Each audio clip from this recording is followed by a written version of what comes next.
श्रीमद्भगवद्गीता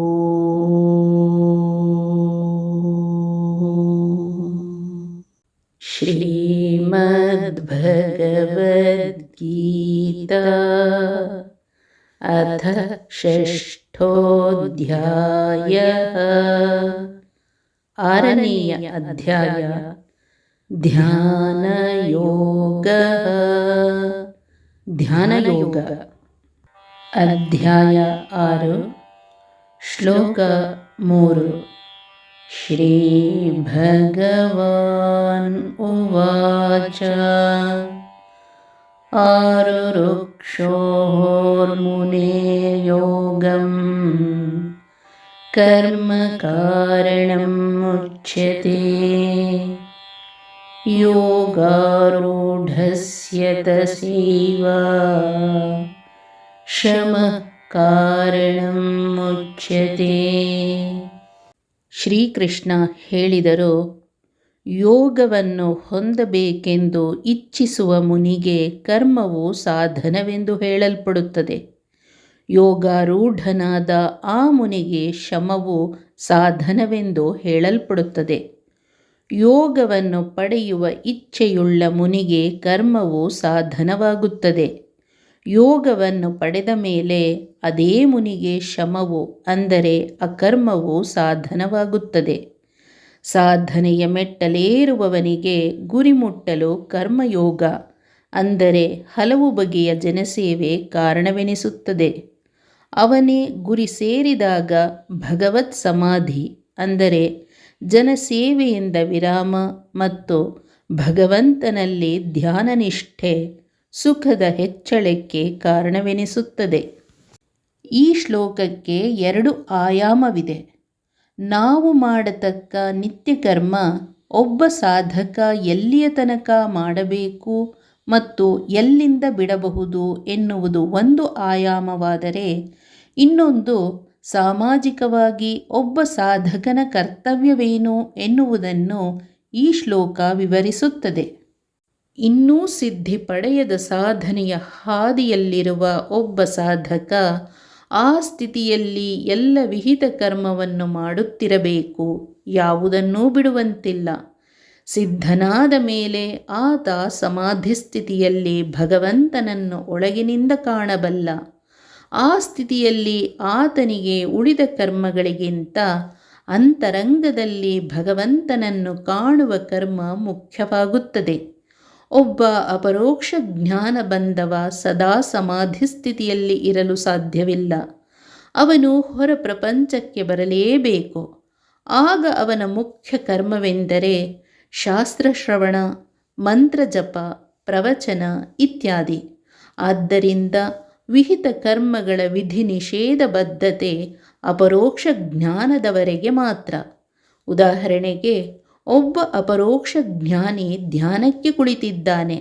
ಆತ ತನ್ನ ಅಂತರಂಗದಲ್ಲಿ ಭಗವಂತನನ್ನು ಕಾಣುತ್ತಿದ್ದಾನೆ ಮತ್ತು ಆ ಆನಂದದಲ್ಲಿ ಮುಳುಗಿದ್ದಾನೆ. ಅದು ಬೆಳಗಿನ ಜಾವ, ಸೂರ್ಯೋದಯದ ಕಾಲ. ಸ್ನಾನ ಮಾಡಿ ಸಂಧ್ಯಾವಂದನೆ ಮಾಡುವ ಸಮಯದಲ್ಲಿ ಈತ ಧ್ಯಾನದಲ್ಲಿ ಕುಳಿತಿದ್ದಾನಲ್ಲ ಎಂದು ನಾವು ಅವನನ್ನು ಎಬ್ಬಿಸುವುದು ತಪ್ಪು. ಆತ ಸಂಧ್ಯಾವಂದನೆ ಮಾಡದಿದ್ದರೆ ಯಾವ ಕರ್ಮಲೇಪವೂ ಆಗುವುದಿಲ್ಲ.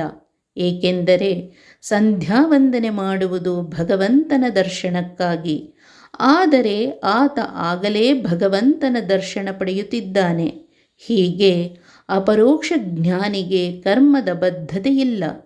ಸಮಾಧಿ ಸ್ಥಿತಿಯಿಂದ ಹೊರಬಂದ ಮೇಲೆ ಇರತಕ್ಕ ಕರ್ತವ್ಯ ಎಂದರೆ ಭಗವಂತನ ಗುಣಗಾನ, ಪ್ರವಚನ, ಅಧ್ಯಯನ, ಜಪ ಇತ್ಯಾದಿ. ಈ ಶ್ಲೋಕದ ಇನ್ನೊಂದು ಆಯಾಮವನ್ನು ಬಹಳ ಸುಂದರವಾಗಿ ಮಧ್ವಾಚಾರ್ಯರು ತಮ್ಮ ಗೀತಾ ತಾತ್ಪರ್ಯದಲ್ಲಿ ವಿವರಿಸಿದ್ದಾರೆ.